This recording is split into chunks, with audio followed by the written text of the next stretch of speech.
Born October 8, 1962 in Compton, California, he grew up on the East Side, right in the heart of Mob Piru territory. From early on, his name carried weight in the streets. Standing 5'9" with an athletic build, he was known as Goldie, or sometimes Smokey Robinson's son because of his light skin and green eyes. Before the Crip and Blood Wars became fully organized, Heron was already active. He went to county jail in late 1978 for armed robbery and came out more built than ever. He was a loud talker, but everyone knew he meant every word.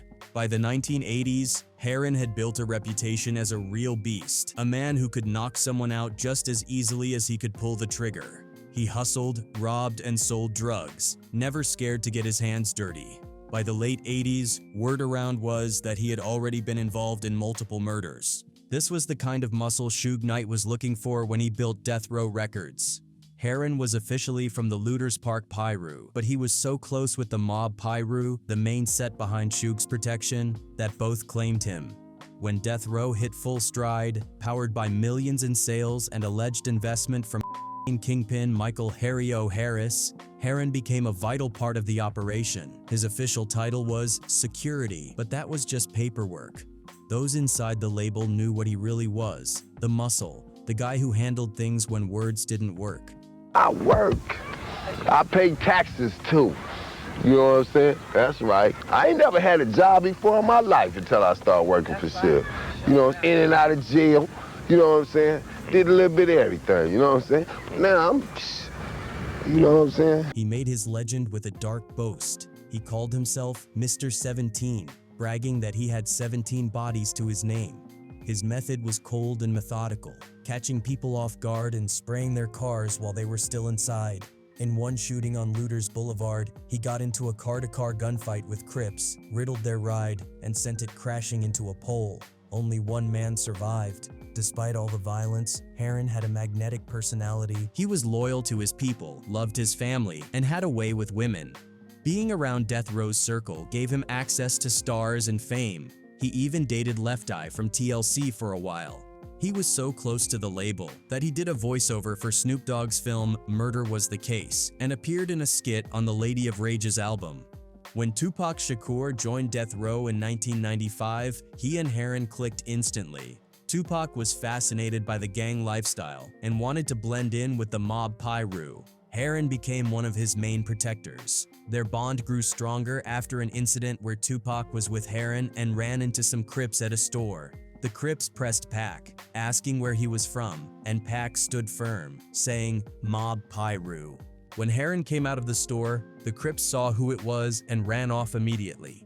Pac later returned the love by shouting Heron out in To Live and Die in LA. Heron also guided Pac and the Outlawz through Compton, showing them how things really worked in the streets. He even rode out with Napoleon one night when a friend named Risky called saying Crips were on him. The moment Heron pulled up, the situation died down fast. No one wanted problems with him. Heron was my man, you know what I mean? Heron was a dude that up until he passed away, I kicked it with him a lot.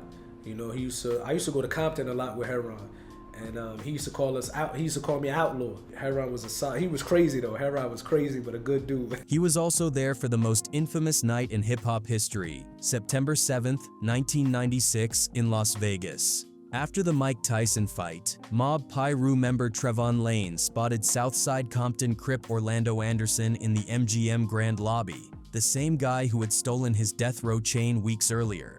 Tupac rushed Anderson and threw the first punch. Heron jumped in instantly, joining the stomping on the casino floor. And in what a judge would later describe as a Rat Pack attack, Suge joins in kicking a down Crip gang member who apparently disrespected Knight's Death Row Records entourage. Hours later, when Tupac was gunned down in a drive-by, Heron was the only one who went to the hospital and stayed by his side, while everyone else, including Suge, went to Club 662. When Tupac died 6 days later, Heron was crushed and swore revenge. By 1997, Death Row was falling apart. Suge was facing major prison time, and the violence inside the circle was turning on itself. Heron's end came from that chaos. The tension started with George G. Williams, a Death Row bodyguard who felt disrespected and underpaid compared to Heron and ALTON McDonald. Things got worse when Williams refused to return 2 death row cars that Suge demanded back. Enraged, Suge allegedly ordered Wardell, Poochie, Faust, and Heron to deal with it. They kidnapped and tortured Williams, and during it, Heron reportedly shot him in the backside. Williams managed to escape, and that betrayal sparked the start of a Piru civil war. Suge, trying to keep control, began pitting his own men against each other. He allegedly told Heron that Todd Big Rock Chisholm was coming for him, then told Rock the same thing. When they finally crossed paths, Heron stabbed Big Rock. This Suge told Heron, Rock out to get him. Told Rock, Heron out to get him. He called you a whoop-de-whoop. You got 2 motherfucking gorillas. The hit on George Williams would end up costing Heron his life. Williams started telling people Heron had tried to kill him, and soon revenge was set in motion. On Sunday, June 1st, 1997, Death Row and Piru members were at a picnic in Gonzales Park in Compton. Heron was there playing football. Later that evening, he got a page and decided to head out. Witnesses said Poochie Faust, Roderick, Lil Rod Reed, George Williams, and Williams's girlfriend Wozie followed him as he left. Heron got stuck at a red light in his black Toyota 4Runner, boxed in by traffic. A blue van pulled up behind him, and 2 people, Wozie, dressed like a man, and Roderick, jumped out with automatic weapons and opened fire. Heron was hit 13 times, maybe more than 20, depending on who you ask. The ambush happened in broad daylight, right in front of witnesses, even a fire truck a few cars behind. The man who had once protected Tupac and bragged about 17 kills died instantly at just 30 years old. His murder sent a loud message. Former Compton gang investigator Bobby Ladd said that until then, nobody had ever had the nerve to kill anyone from Suge Knight's inner circle. The hit, which came the same month Suge went to prison for a parole violation, proved Death Row wasn't untouchable anymore. Only Roderick Reed was convicted, but many believed Wozie was the one who fired the fatal shots. Years later, Heron's story took an even sadder turn. On January 19, 2014, his son Christopher was caught in the middle of a shootout between 2 Mexican gangs while walking home from track practice. A stray bullet hit him in the head, killing him instantly. He was just 17 years old, a tragic mirror of his father's violent life. Born on February 5, 1966, he was a force of nature, raised in a single-story home on the east side of Compton, right in the middle of Mob Piru territory. He wasn't just connected to the gang, he was Mob Piru all the way through. An original member who had seen it form back in 1977 when it branched off from Looters Park Piru. From early on, BUNTRY carried serious presence. His nickname came from his size and from the Piru habit of switching the C in country to a B, turning it into BUNTRY. The name stuck, defining him as a man known for his power and size. His introduction to the streets came young. At just 13 years old, he caught his first case after police found 12 guns hidden under his bed. That moment set the tone. Through his teenage years, BUNTRY's reputation grew quickly, and by the mid-1980s, he was deep in the game, hustling on Bradfield and Stockton, moving drugs and calling shots. Around 1986, he pulled off something that turned him into a legend. Cops rolled up while he and his crew were planning a drive-by at a park. Everyone scattered, and BUNTRY hid under a nearby house. When police sent in a dog to drag him out, he reportedly grabbed the dog by the throat and choked it until it retreated. That wild story landed him with an attempted murder charge on a police officer. He took a plea, served 5 years of an 8-year sentence, and came out around 1991, bigger and meaner than ever. After getting out, BUNTRY's life took a sharp turn. His older brother, James McDonald, who was already doing security work for Suge Knight, introduced him to Suge. Mob James basically passed the torch, and BUNTRY fit right in. He was massive, strong enough to bench over 500 pounds, and he was loyal to the core. Suge loved that. BUNTRY quickly became one of Suge's most trusted men, his muscle, his enforcer, his right-hand guy. When Big Jake Roble was killed in Atlanta in 1995, BUNTRY became Suge's closest friend and the new top dog of Death Row's enforcement team. He wasn't just another bodyguard. He was Suge's MVP, his most valued protector. He was also one of the highest paid men around death row, which caused jealousy, especially from George G. Williams, who couldn't stand playing second to him. But Buntry wasn't just muscle. He had his hands in everything. Officially, he was listed as a production manager, but behind the scenes, he was moving drugs, handling money, and helping arm Mob Piru with assault rifles. He and Suge allegedly had a steady money operation that pulled in around $80,000 a month. When Tupac came to death row, Buntry brought him into the fold, showing him what it meant to be Mob Piru and helping him understand the politics of that life. Tupac respected him enough to shout him out by name and to live and die in LA. Over time, Buntry built a track record that made him feared across Los Angeles. In May 1996, Bruce Richardson, a street legend who ran the Genius Car Wash and had a black belt in karate, had an issue with Suge Knight. Richardson embarrassed Suge publicly, even slapped him around. That couldn't stand. 2 weeks later, Bruce Richardson was dead, allegedly taken out by Buntry and Roger "Neckbone" Williams.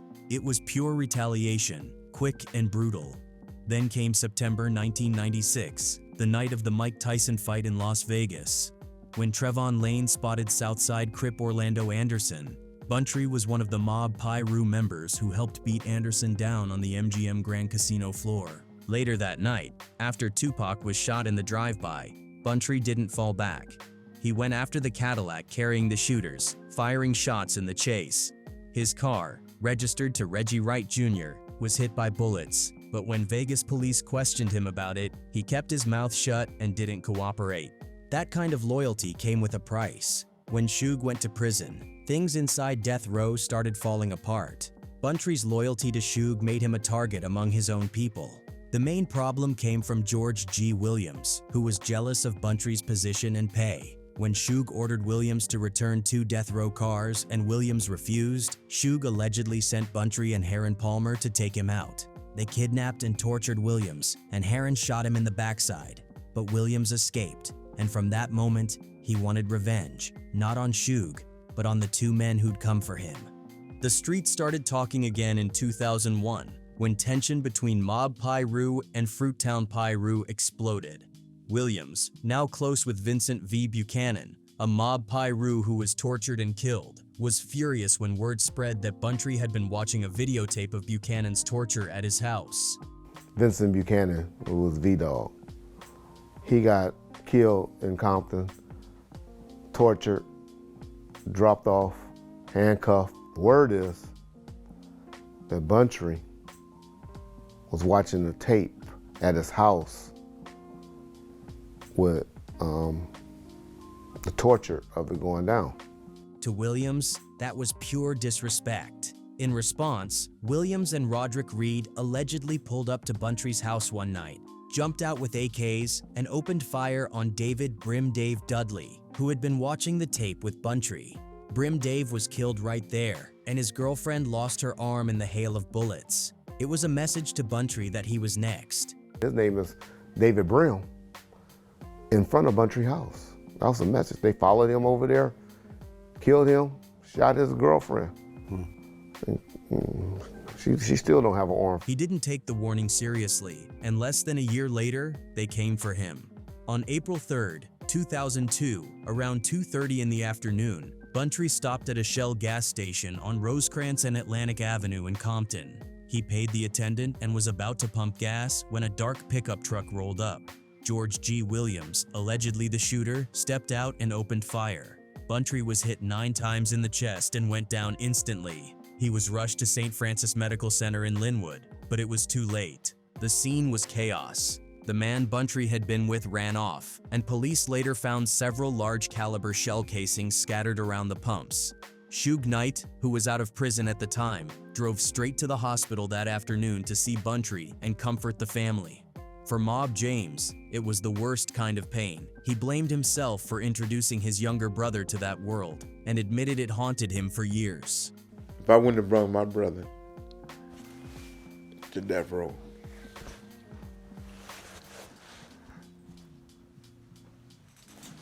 I wouldn't have put him in this situation. Buntry's death tore the last bit of unity left between the mob Piru and Looters Park Piru. What followed was more violence, more loss, and more proof that even Suge Knight's most loyal, powerful, and feared soldiers couldn't escape the same cycle they helped create. He wasn't just Mob Piru, he was also tied to the Campanella Park Piru Bloods, holding weight in both sets. At 6 feet tall and around 245 pounds, he looked like someone you didn't want to mess with. He didn't need to talk much either. His size and cold stare said everything. Unlike many around Suge Knight, Jake wasn't someone Suge grew up with. He came into the picture through ALTON BUNTRY McDonald, who introduced him after Jake got out of prison. Fresh home, Jake was trying to ease back into life, and death row looked like a second chance. He started learning the ropes of the music business, hoping to create and manage his own groups while staying close to the streets he came from. Jake was just getting out of prison, was introduced to Suge, Buntry introduced him to Suge. Big Jake was a nice, well-built young man, you know what I'm saying? And he fit the criteria of what Death Row was looking for as far as his bodyguard. When Suge's original muscle, Daryl Henley, went to prison, Jake filled that space perfectly. He quickly became Suge's new favorite enforcer, the man who handled business when words weren't enough. Around Death Row, people started calling him the Violator. By late 1995, the tension between Suge Knight's Death Row Records and Puff Daddy's Bad Boy Records had hit boiling point. The East Coast-West Coast rivalry wasn't just in the air, it was about to explode. The breaking point came on a night that started like any other industry party and ended with gunfire. It was September 24, 1995, at the Platinum House nightclub in Atlanta. Producer Jermaine Dupri was throwing a birthday party, and both Suge Knight and Puff Daddy were in the building, each rolling deep with their crews. The tension was thick. An off-duty Fulton County Sheriff's deputy working security noticed it right away, but things still went downhill fast. Suge walked in and went straight at Jermaine Dupri, allegedly slapping him hard enough to send Dupri and his people running out of the club. Suge came back, boom, boom, boom, boom, boom, boom, boom. He came right in and slapped the out of Jermaine Dupri. Wow! Jermaine ran out the goddamn club. Then Suge turned his attention to Puff. Witnesses said Suge grabbed Puff Daddy clean off the ground with one hand, shaking him and demanding answers about the publishing rights to Mary J. Blige and Jodeci. Puff's longtime bodyguard and childhood friend, Wolf Jones, jumped in and grabbed Suge's arm, trying to pull Puff free.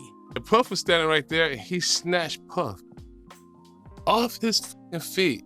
It's the first time I ever seen a man dangling in the air off their feet with one hand. Then Wolf reached over and grabbed him. Wolf was so gangster. He said, boom, Suge ain't going down like this no more. As all this went down, Jake stood nearby, backing Suge up with his trademark intimidation. He even grabbed two random men sitting at the bar who weren't part of the fight. The whole thing spiraled fast. The deputy broke up the fight and ordered Puff's side to leave first, telling Suge and Jake to wait inside for 15 minutes before heading out to avoid more trouble.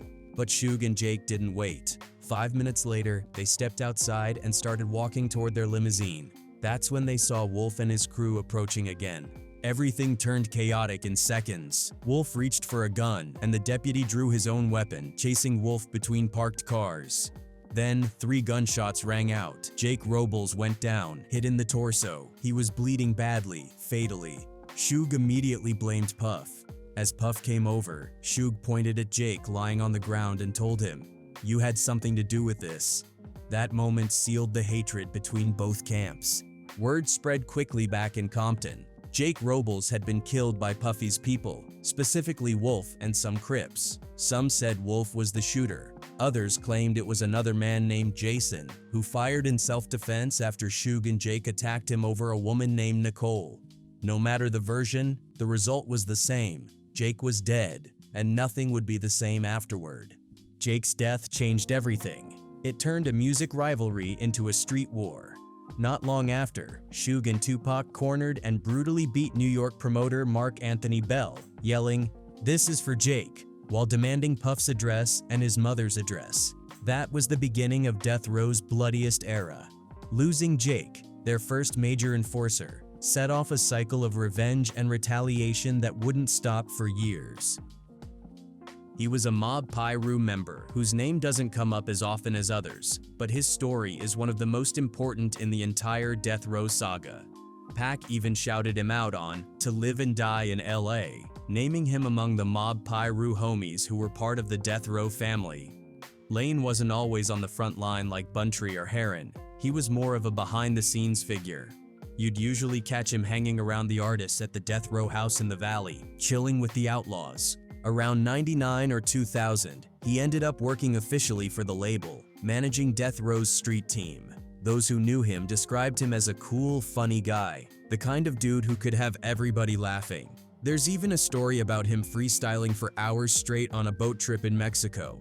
Out of all, Suge homies or his homies from the mob, Trey was one of the closest to us. He used to come to the house that we had in the Valley. I remember when we was in Mexico somewhere on Suge boat, he was freestyling the whole night. Like, Trey was a funny dude, but solid dude, always been a good dude. But the moment that changed everything, literally the spark that lit the fire that would burn down Death Row, happened months before the Vegas shooting in a mall. In April 1996, about a month and a half before Tupac was gunned down, TREVON Lane was at the Foot Locker in Lakewood Mall with a few other Mob Piru members, including Kevin Woods and Maurice Lil Mo Combs.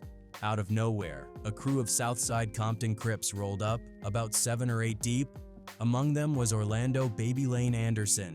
Right there in public, the Crips jumped TREVON and ripped his Death Row chain straight off his neck. It wasn't just a robbery, it was a message. In that world, especially at that time, losing your chain meant losing face. It was humiliating, and rumors started flying that Crips were offering cash, up to $10,000, for every Death Row chain snatched. Tupac wasn't there that day, but when he heard about what happened to TREVON, it struck a nerve. By that point, Pac was deep in with Death Row and eager to show he wasn't just an artist, he was family, down with the mob. 5 months later, on September 7th, 1996, all that pent-up tension came back around. The Death Row crew was in Las Vegas for the Mike Tyson-Bruce Seldon fight. After the fight, they were walking through the MGM Grand Lobby when TREVON spotted someone he instantly recognized, Orlando Anderson, the same Crip who had robbed him. According to Reggie Wright Jr., who was part of Death Row security, TREVON didn't whisper anything to Tupac like the rumors say. He went over to his older homies, guys like ALTON BUNTRY McDonald and Roger Neckbone Williams, and told them about seeing Orlando. That's when he said, "Reg, I didn't whisper in his ear." I went over there and started talking to my big homies and telling my big homies who that was. And Pac took off. But before anyone could plan what to do, Tupac made his move. Wanting to prove his loyalty to the Mob Piru and show he was really with it, Pac ran up and swung first, cracking Orlando right in the face. What followed was a full-on mob beating, captured on the MGM surveillance cameras. Tupac, Suge, Buntry, Neckbone, all stomping out Orlando Anderson in the middle of the hotel lobby. That single moment changed everything. By attacking a known Crip, Tupac turned a street beef into a worldwide event. Everyone watching the footage could see it. In the months and years after that night, most of the people involved wouldn't live long. Tupac was murdered just hours later. Buntry and Aaron Palmer would both be killed within the next few years. But TREVON Lane survived. He's one of the few still around, living quietly somewhere in the Inland Empire, raising his kids and staying far away from the spotlight. Lane's silence has been as steady as his loyalty. He's turned down big money offers, up to $50,000, to tell his side of the story for documentaries and shows. He's kept the code, refusing to talk. Those close to him say it's not about money or fame, he just doesn't see the point in reliving it all. Detective Greg Kading, who investigated both the Tupac and Biggie murders, has gone on record saying TREVON Lane shouldn't be blamed for Pac's death. According to Kading, Lane simply pointed out the guy who robbed him. Tupac was the one who decided to act, to prove something. In trying to show loyalty to his people, he ended up walking right into his own tragedy. There was nothing wrong with TREVON whispering to Pac and saying, "Hey, keep an eye out. There's that fool that, there's that guy that jumped me for my necklace 3 months ago." You know, hey, there's guys here that we don't get along with. Watch your back. Tupac took that upon himself because he was trying to show loyalty to these individuals who have showed loyalty to him. He got himself, you know, ingratiated with the wrong people. Trevon Lane never planned to spark a war, but that's exactly what happened. One snatched chain in a California mall led to a punch in a Vegas lobby, and that punch changed hip-hop forever. He was born in 1965 in Compton, California. He came up in Looters Park, Piru, known as the mother set of Piru gangs on the east side. As a kid, he watched his neighborhood drown in violence. By the early 70s, Crips sets were taking over Compton, and the Piru Street Boys formed to fight back. George grew up in that chaos, a smart kid at first, but eventually swallowed by the streets. By the late 80s, his name struck fear across Compton. Around the same time, Suge Knight was rising from those same streets. Though not an official gang member, his ties to Looters Park Piru ran deep.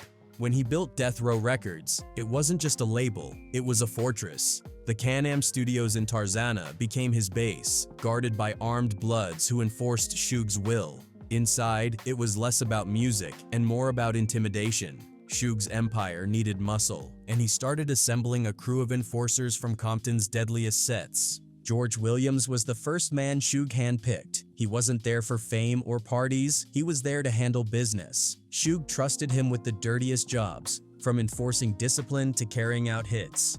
George's cold precision earned him both fear and respect. George Williams was a mob pyro, and the guy was a hitman. He's a straight killer. He was the real deal. Through him, Suge connected with others like Wardell Poochie Faust, another killer from the Piru world. Suge funneled money into these gangs, paying hundreds of thousands for drugs and weapons. It was his way of keeping loyalty through fear. But loyalty doesn't last forever. George started noticing that Poochie got special treatment, houses, cars, expensive gifts, while he got scraps. The favoritism ate at him. George was so like, how the this dude is getting this and I'm getting this. You giving me peanuts. Suge, always playing his men against each other, let the tension build. Things finally exploded over two cars. Some said George stole parts from a lowrider belonging to another enforcer, Heron Palmer. Others said Suge set him up. Either way, Suge fired him and demanded the cars back. George refused. After years of spilling blood for death row, he wasn't giving anything up. That defiance signed his death warrant. Suge allegedly ordered a hit on his own top soldier. BUNTRY McDonald and others lured George into a trap and beat him brutally. Heron Palmer shot him in the backside, ready to finish the job, but George survived. Wounded and humiliated, he escaped and started plotting his revenge. George went underground and began gathering forces from Piru sets that had turned against Suge, mainly Looters Park and Fruittown Piru. His new ally was Roderick Lil Rod Reed, a powerful PCP manufacturer. Lil Rod had money and ambition. George had soldiers and strategy. Together, they built a drug empire across Southern California, setting up massive PCP labs that produced hundreds of kilos. But the drugs were just funding. The real mission was revenge. The first name on the list was Heron Palmer, the man who shot him. On June 1st, 1997, Heron was boxed in traffic in Compton when gunmen ambushed him with AK-47s. 27 rounds ripped through his car. Heron died instantly. The killing sent shockwaves through the city. Nobody had ever dared kill someone from Suge Knight's inner circle. The bloodshed didn't stop there. In 2000, Wardell Poochie Faust and William Chin Walker were ambushed on a Compton street. Chin was killed and Poochie was left paralyzed. It was believed to be George's work, payback for robbing Lil Rod. Weeks later, a friend of George's named Vincent Buchanan was kidnapped, tortured, and killed, with the execution filmed on tape. Word spread that Suge's associates were mocking the video, watching it at BUNTRY McDonald's house like a joke. When George heard that, it sealed BUNTRY's fate. Vincent Buchanan, who was V-Dog, he got killed in Compton, tortured, dropped off, handcuffed. Word is that BUNTRY was watching the tape at his house with torture of it going down. In March 2001, George and another Pyru ambushed Buntry's friend David "Brim Dave" Dudley outside Buntry's home. They opened fire with AKs, killing Dave and wounding his girlfriend. The hit was a message. Buntry was next. His name is David Brim, in front of Buntry house. That was a message. They followed him over there, killed him, shot his girlfriend. She still don't have an arm from it. A year later, on April 3, 2002, Buntry stopped at a Shell gas station on Rosecrans and Atlantic. Two men walked up and shot him 4 times in the chest. He died on the spot. Witnesses said the gunman had a ponytail, a feature George Williams was known for. Buntry's murder ignited a full-blown war between the mob Pyru and Looters Park Pyru, one that still lingers today. After that, Suge's world began collapsing.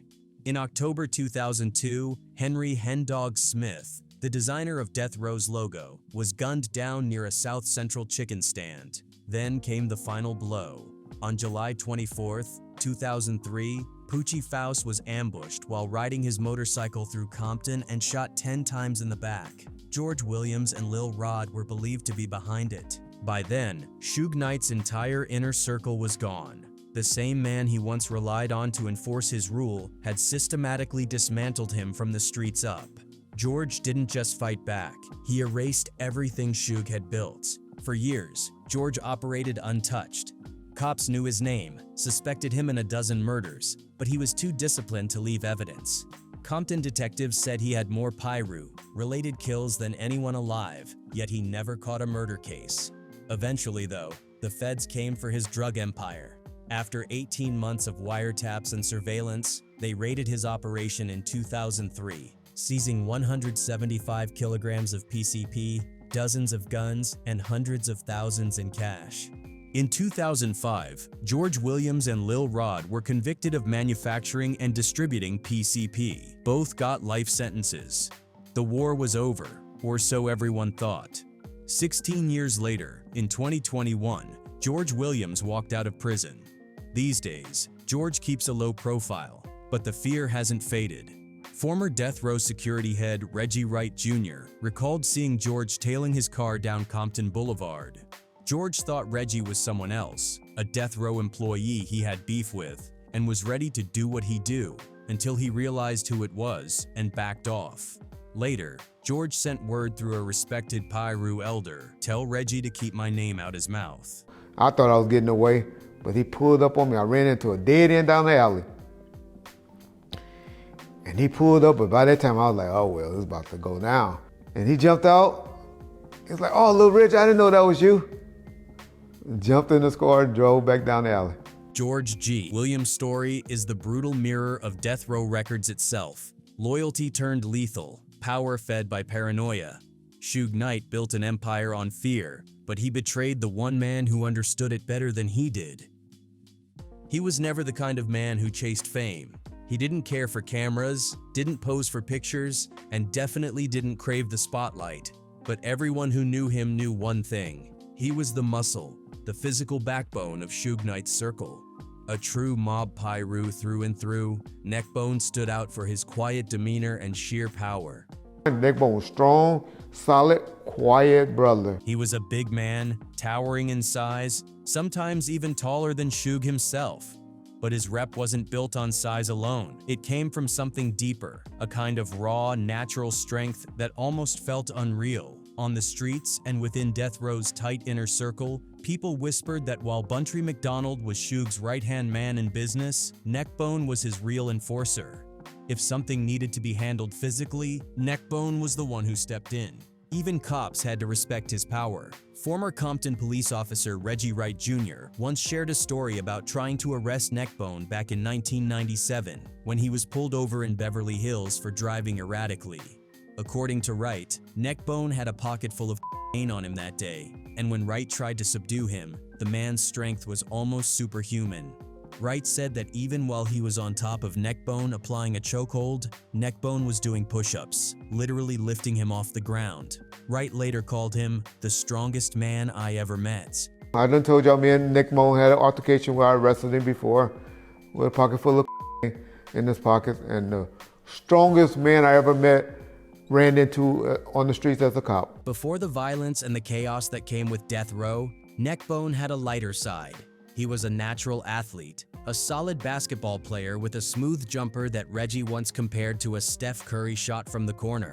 But the streets called, and soon that natural ability was channeled into a very different kind of game. By the mid-1990s, NECKBONE had become an essential figure in Suge Knight's world. He was part of death row's private security force, a presence both feared and respected.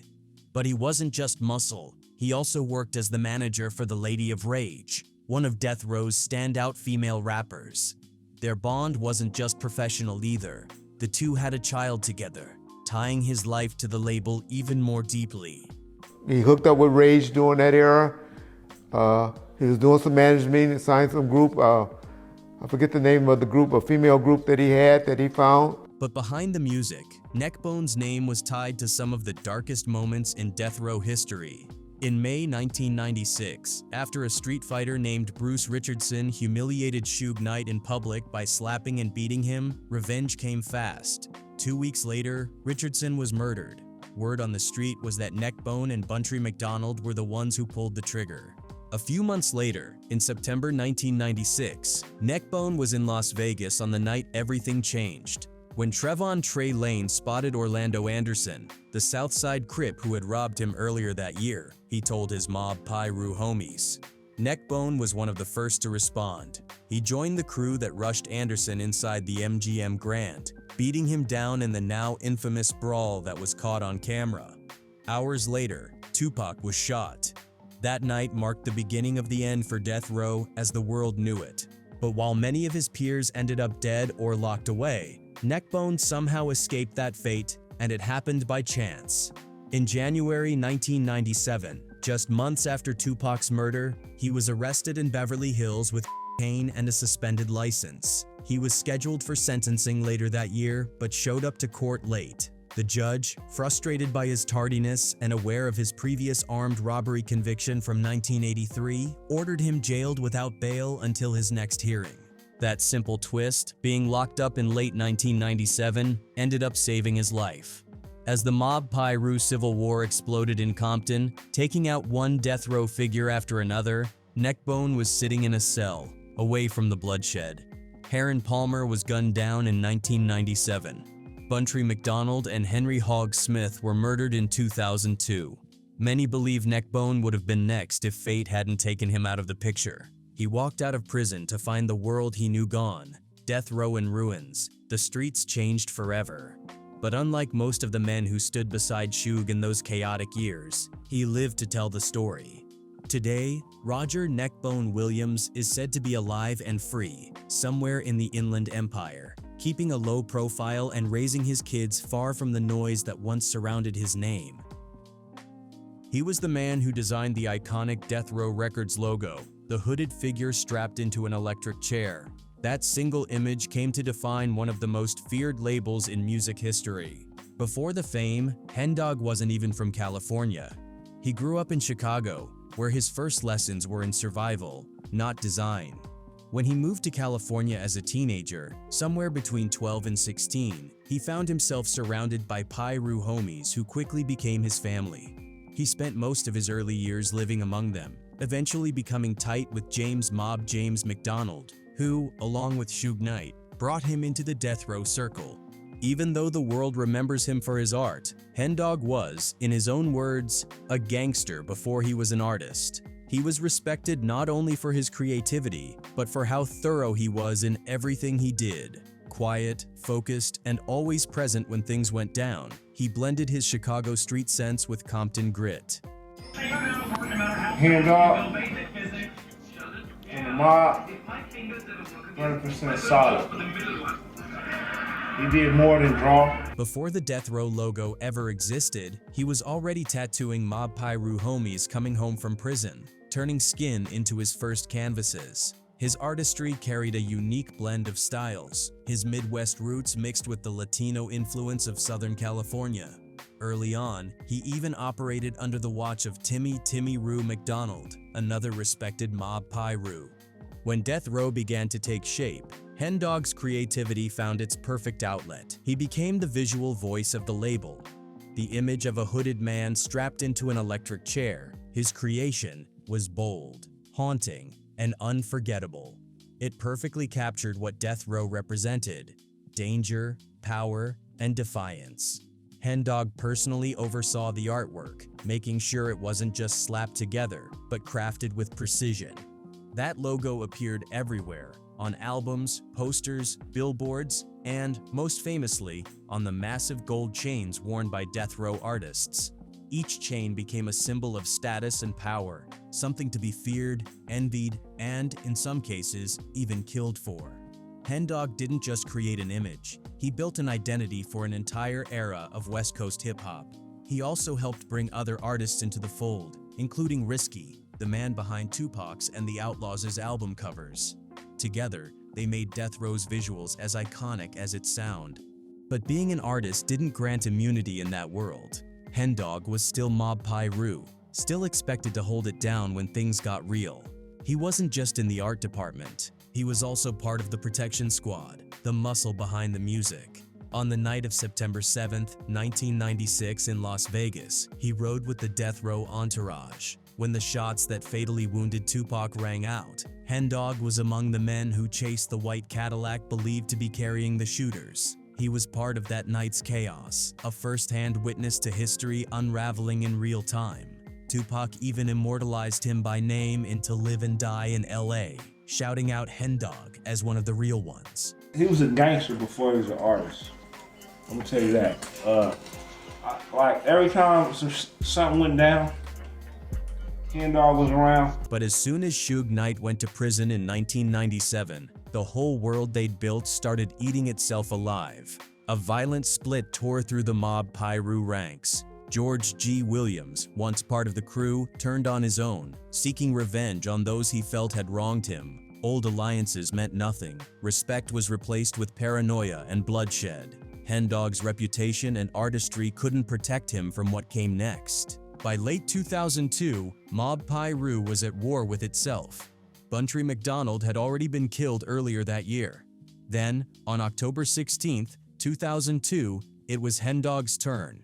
He was sitting inside his parked car at a Jim Dandy's chicken spot on Imperial Highway and Vermont Avenue when another vehicle pulled up. It's believed that members of the Denver Lanes Bloods were inside. They opened fire, hitting Hen Dog multiple times and ending his life on the spot. He was just 33 years old. The aftermath proved how deep the feud had cut. In January 2003, Timmy Rue McDonald, BUNTRY's younger brother, was charged with attempted murder for trying to retaliate against the people believed to be responsible for Hen Dog's killing. It was a cycle of revenge with no end, one that destroyed the same brotherhood that once ruled Los Angeles together. He was a Looters Park Piru through and through, a man forged in Compton streets, loyal to his set, and known for never backing down. Rock wasn't just respected, he was feared. Around Compton, he was known as one of the real solids, a man who thrived on confrontation and lived for the fight. Tupac Shakur even immortalized him in To Live and Die in LA with the line, "Big Rock got knocked," a nod to his incarceration sometime around 1995 or 1996. At Death Row's Can-Am Studios, Rock's reputation as a straight-up brawler became legendary.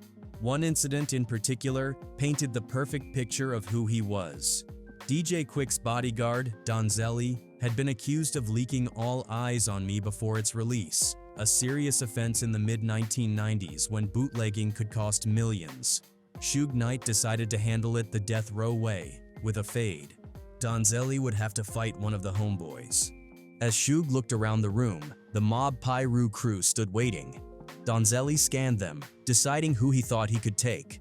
But before he could make a move, Rock, smaller than most of the others, but fearless, stepped up and said, "F that, I'll take the fade." Without hesitation, he rushed Donzelli and started swinging. That moment summed up Big Rock's entire character. He didn't wait for permission, and he didn't care about odds. Fighting was second nature to him. Suge was like, who you want to take a fade with? And so, Donzelli was sizing up everybody, looking around. Rock, who's a small dude, was short, you know, in stature. He was just like, that, I'll take the fade. And he just went in and bombed on Donzelli right quick. But that same fearlessness eventually put him at odds with the very system he had fought to protect. Suge Knight, by this time, was using manipulation as much as muscle to control his empire.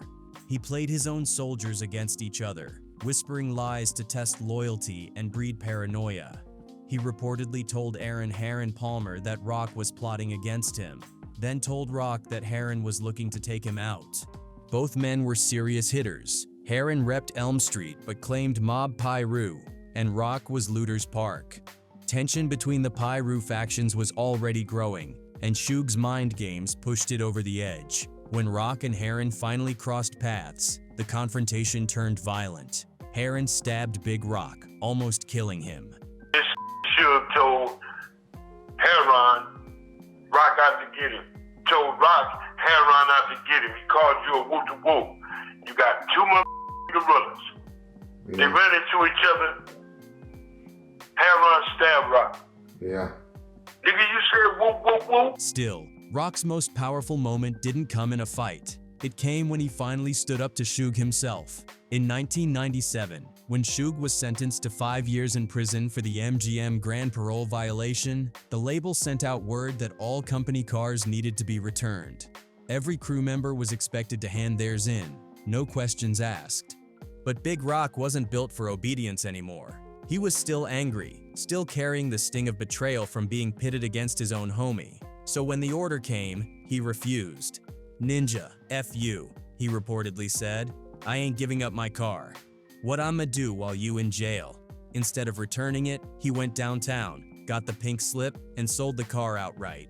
It was a small act, but symbolically massive. In that moment, Rock did something no one else dared to. He broke Suge Knight's spell. When Suge's power started to fade, Rock's defiance became a sign that the Empire's loyalty was unraveling. The fear was gone, the grip was slipping. Eventually, the streets caught up with Rock too. After years of chaos and survival, he was hit with California's 3 strikes law and sentenced to 25 years to life, reportedly for gun possession. The same Big Rock got knocked line Tupac once rapped became his harsh reality. While he was behind bars, the mob and Looters Park wars continued, claiming the lives of men he once stood beside, Heron Palmer, ALTON, BUNTRY, MCDONALD, and others. After decades in prison, Rock's body gave out before his spirit did. He was granted compassionate release when cancer began to take its toll.